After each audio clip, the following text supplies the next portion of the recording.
নমস্কার বন্ধুরা, আশা করি আপনারা সবাই ভালো আছেন। আজ 15ই জানুয়ারি 2025 সাল বুধবার।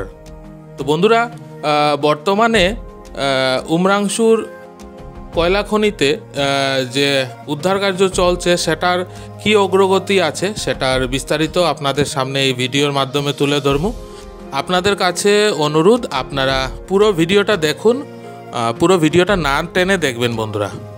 তো বন্ধুরা, আপনারা সবাই জানেন যে বিগত 6ই জানুয়ারি সকালবেলা উমরাংশুর পার্শ্ববর্তী কালামাটি অঞ্চলে যে আসাম কয়লা খনি আছে সেটাতে যে দুর্ঘটনা সংঘটিত হয়। প্রাথমিকভাবে জানা গেছিল যে 20 জনের মতো হতভাগ্য কয়লা শ্রমিক ওখানে আটকা পড়ে আছেন। পরে কিন্তু 9 জন আটকে পড়া শ্রমিকের একটা তালিকা প্রকাশ করা হয়।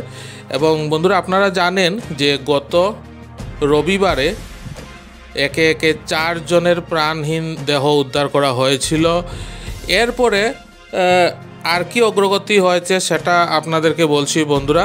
বিগত 72 ঘন্টায় লাগাতার উদ্ধার কার্য চালানো হলেও এরপর আর কাউকেই জীবিত অথবা মৃত অবস্থায় উদ্ধার করা সম্ভব হয়নি।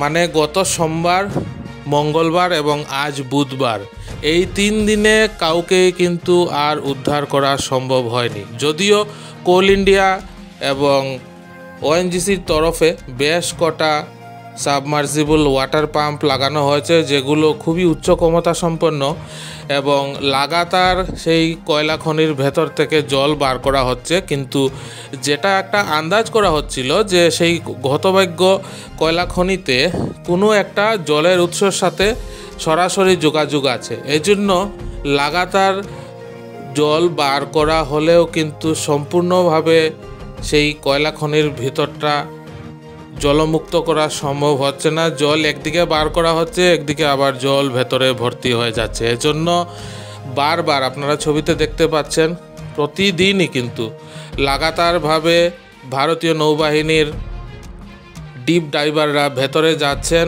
অক্লান্ত পরিশ্রম করে যাচ্ছেন। যদিও কেউ ভেতরে জীবিত অথবা মৃত যারা রয়ে গেছেন, খবরে প্রকাশ এখন অবধি আরও 5 জন আটকা পড়ে আছেন।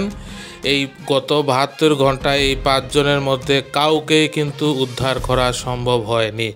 সত্যি খবরটা খুবই হতাশাজনক, কিন্তু এটাই বাস্তব বন্ধুরা।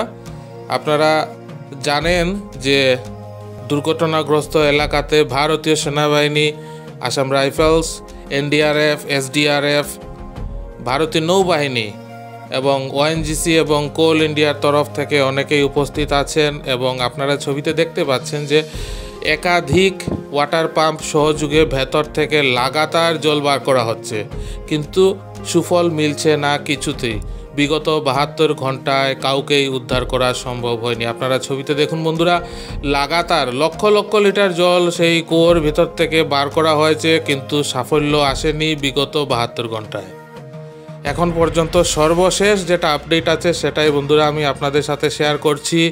এখন পর্যন্ত সূত্র মতে ভেতরে আরও 5 জন আটকা পড়ে আছেন এবং হতভাগ্য সেই 5 জন কয়লা শ্রমিকের বেঁচে থাকার আশা কিন্তু নেই বললেই চলে।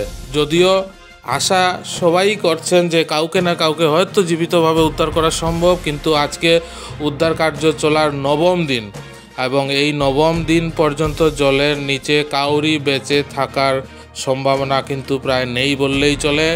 এখন সবাই অধীর আগ্রহে অপেক্ষা করছেন আর কতটুকু সময় লাগবে বা কয়দিন লাগবে ভেতর থেকে বাকি 5 জনের দেহ উদ্ধার করার জন্য। বন্ধুরা দেখুন ছবিতে, একাধিক পাইপ সহযোগে প্রচুর পরিমাণে জল কিন্তু ভেতর থেকে বার করা হচ্ছে, কিন্তু সাফল্য এখনও মিলেনি। বিগত 72 ঘন্টায় কিন্তু কোনো সাফল্য আসেনি। আপনারা জানেন বিগত এই ঘটনা যেটা ঘটেছে এবং গত রবিবারে শেষ পর্যন্ত শুধু 4 জনেরই প্রাণহীন দেহ উদ্ধার করা সম্ভব হয়েছিল বন্ধুরা। আপনারা অনেকেই আমাকে ইনস্টাগ্রামে মেসেজ করেছেন যে সর্বশেষ কি আপডেট আছে, সেগুলো আপনাদের সাথে শেয়ার করার জন্য বন্ধুরা।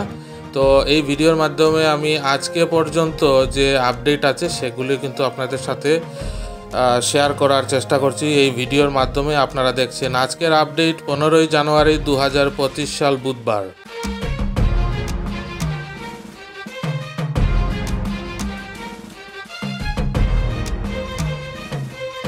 বন্ধুরা, আমাদের আসামের মাননীয় মুখ্যমন্ত্রী শ্রীযুক্ত হিমন্ত বিশ্ব শর্মা ওনার এক্স হ্যান্ডেলে একটা ভিডিও প্রকাশ করেছেন, যেটাতে বলেছেন উনি যে যারাই এই অবৈধ কয়লা খনির সাথে যুক্ত ছিল তাদেরকে কিন্তু কঠিন শাস্তির আওতায় আনা হবে এবং যে হতভাগ্য শ্রমিকরা প্রাণ হারিয়েছেন বা যারা এখন অবধি নিখোঁজ আছেন তাদেরকে সরকারি তরফে সাহায্য করা হবে।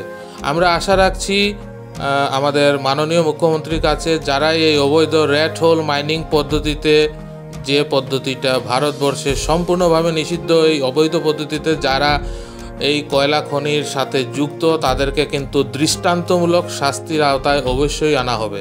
আমাদের আশা কাউকেই যেন রেহাই না দেওয়া হয় যারা এই অবৈধ কয়লা খনির সাথে যুক্ত এবং যারা এই হতভাগ্য শ্রমিকদের প্রাণ যে যারা নিহত হয়েছেন তাদের মৃত্যুর জন্য দায়ী, তারা কাউ যেন রেহাই না পায়। তো বন্ধুরা, আমরা আশা রাখছি যে অতি অবশ্যই যারা এই অবৈধ কয়লা খনির মালিকানার সাথে যুক্ত এবং যাদের অঙ্গুলি হেলনে এই অবৈধ কয়লা খনির খনন কার্য চলছিল তারা কেউ যাতে শাস্তির থেকে রেহাই না পায়।